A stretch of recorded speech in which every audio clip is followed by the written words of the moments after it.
Hi, Vanessa and Nancy. I'm excited to go through some examples with you for Riemann sums using summation notation. So I'm going to do two videos. The first one is going over explaining some of the formulas for getting these summation notation, and then the next video will be actual Khan Academy examples. Okay, so let's get straight into it. So we talked about in class to find the approximate area under a curve. The approximate area under a curve. Okay, we have to add up all the areas of the rectangles. Okay, we talked about that in class. This symbol means adding up.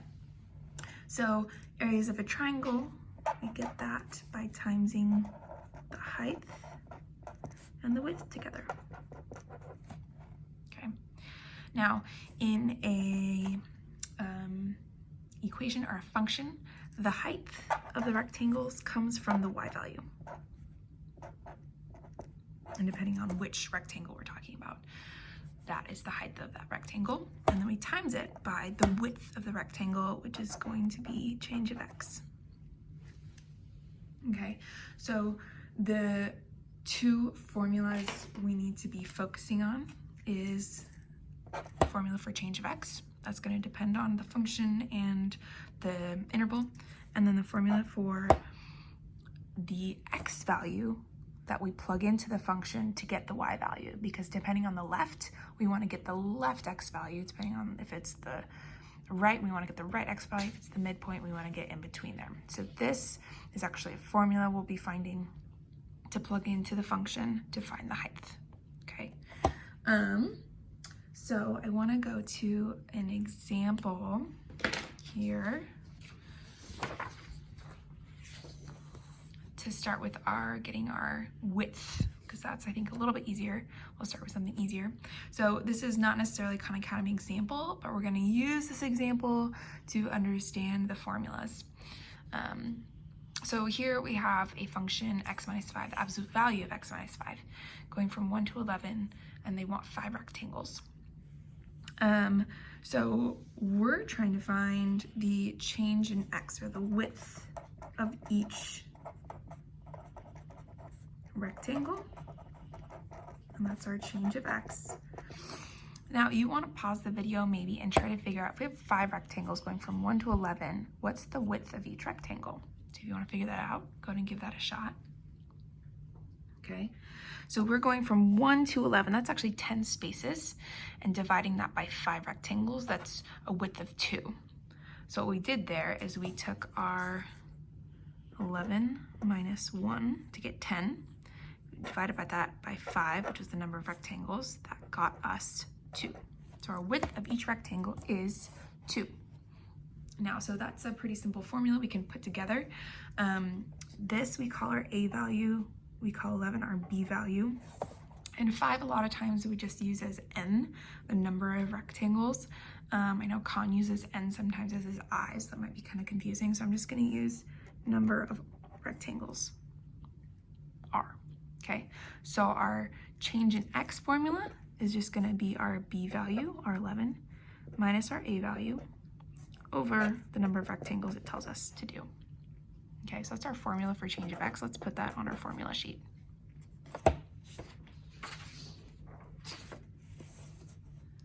Okay, so our change of x, or width, is just our b minus a over the number of rectangles. Pretty simple, yeah? Okay. So the next step is finding our x sub I, and that's the x value that we plug into our function to find the height. Okay. And there are, let's make a whole other section for this. So this is our formula for change of the width, but then there's like a whole set of formulas for x sub I. which then you put into your function to get the height, okay? Now, these set of formulas depends on two things. If they want, sometimes they have a summation and they start at I equals 0. And sometimes they have a summation, I starts at 1. Okay, so our formulas will change slightly depending on if we start at 0 or we start at 1. It doesn't really matter where you start. It's kind of like, as long as you have the right amount of rectangles, you're good. For us, for this example here, okay, we have 5 rectangles. So if we started at 0, we would just end at 4, because we would go 0, 1, 2, 3, 4. That would be 5 rectangles, 0 to 4. Or we could go, if we started at 1, we would go to 5. Okay, so it doesn't matter, as long as we count 5 times, we're solid. Okay, now, so for these formulas, we're gonna have 3 options. We're gonna have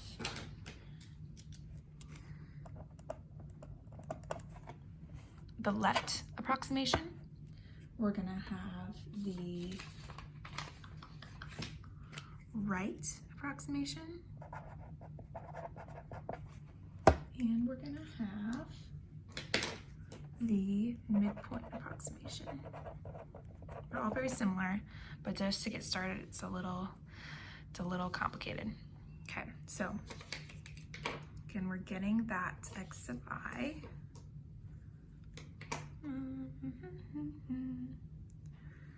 So we're getting that x of I.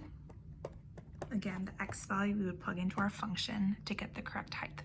Okay, and no matter what function, no matter what summation we're talking about, we always start with our a value.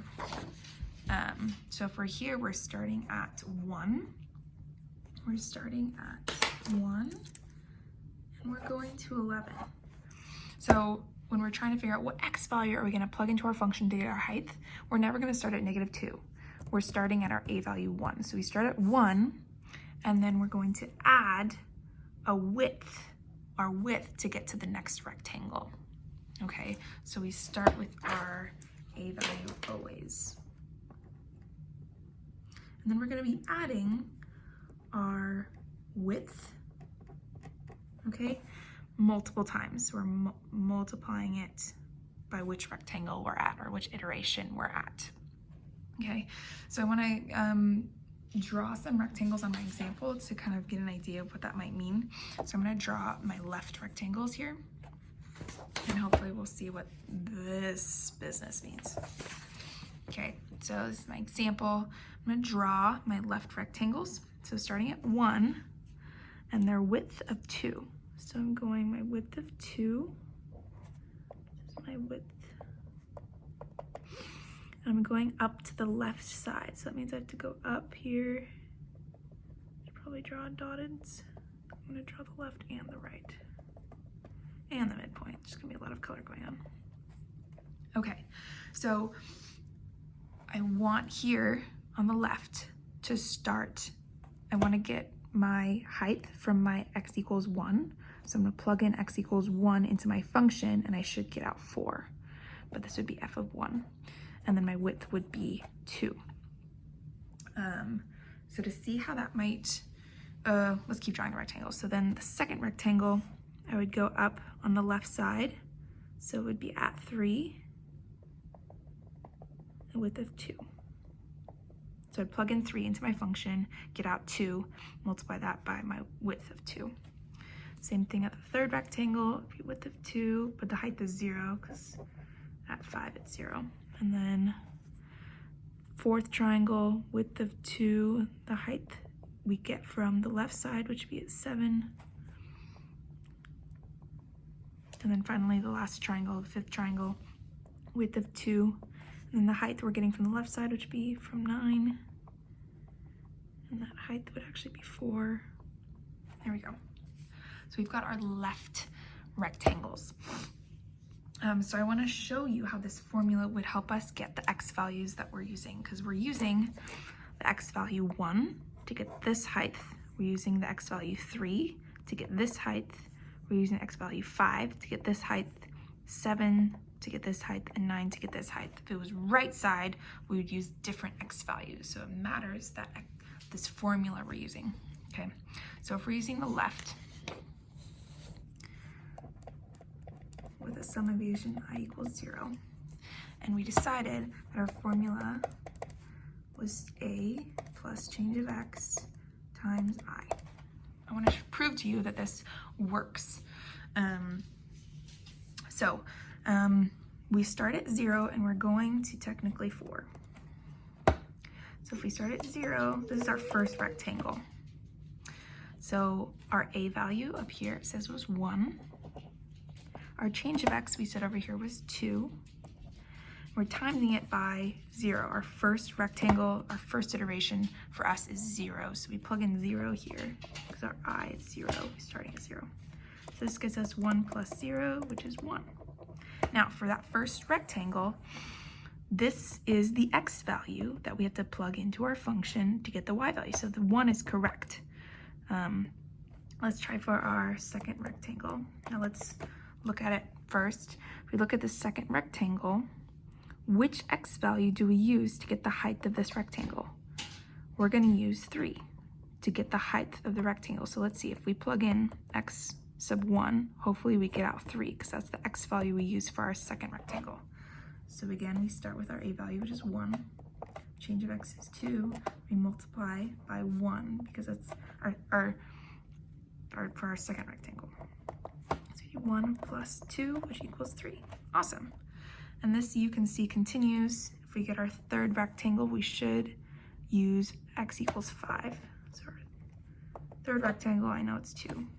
1 plus 2, and then we're timing it by 2. We should get 5. Awesome. So this is for the left rectangle. This formula you can use for any equation, any interval, any number of rectangles, but it has to be starting with I equals 0. It has to be for the left. Okay. So that's the formula for the left. For the right, for that first iteration, we don't want it to be at 1. For the right, I'll actually draw that. Draw those rectangles. For the right, we actually want our rectangle height to be at 3 for the first rectangle. Second triangle would be just at 5, so the height would be 0. Third triangle would be at 7. Fourth triangle would be at 9. And then the fifth triangle would be at 11, all the way up here.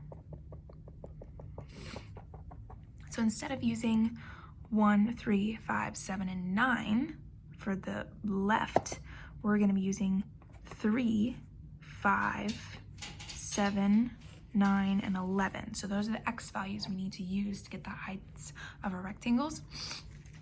So how does that change our formula here? Well, instead of starting at 0, we want to start 1 over. We want to add 1 more width for our first rectangle. So go to our formula here.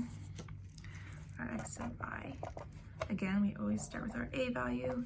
We're adding widths each time, but this one we want to add 1 more width. If we distribute this, we would be adding 1 more width. So I plus 1. Okay, I want to show you that that makes sense. We're going a little long for our video, so I'll try to make this quick. So for the right, I'm going to show you that this makes sense.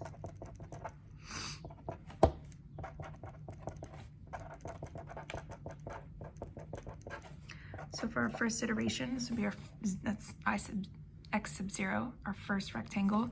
We would start with 1, so our change of x would be 2, and then 0 is our I plus 1. And hopefully for this first rectangle, the x value we're using is 3. So hopefully we'll get 3 out from this. So we get 1 plus 2 times 1 equals 1 plus 2, which equals 3. Awesome. Okay, so this is the formula for the right side of the triangle if we start at iteration 0. Okay, the midpoint, we actually don't want 1, we don't want 3, we want 2. We want in the middle. So instead of adding a whole width, we want to actually add a half of a width. So again, here we added a whole width. We want to add half a width and end up at 2. So our formula here is going to be a plus change of x, I plus a half. So that'd be the midpoint formula. Okay, so the I equals 1 iteration is very similar to this, but since we're starting at 1, the right side is kind of the default, because if we start at 1, then it's kind of like we're starting at 3. We're starting 1 width in already. So for the right triangle, for the right side, we're kind of at the default. For the left, we have to subtract 1, and for the midpoint, we have to subtract a half. Okay, so I equals 1, the right side is kind of the default.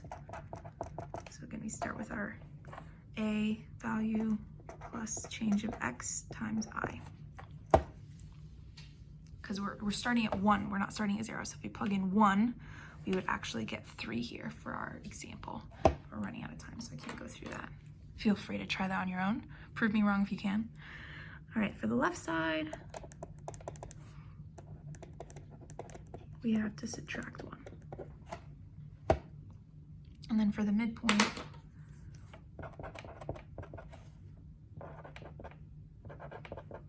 we have to subtract a half. Okay, so these are our formulas that you're going to use to find your change of x and then your x sub I. If you just plug those into your formula, you'll have your summation and you're golden. I'll do it real quick for our example that we have here, just so you can see it, and then I'll do another video of Khan Academy examples, okay? So here, if I wanted to write a summation, let's say for, right, summation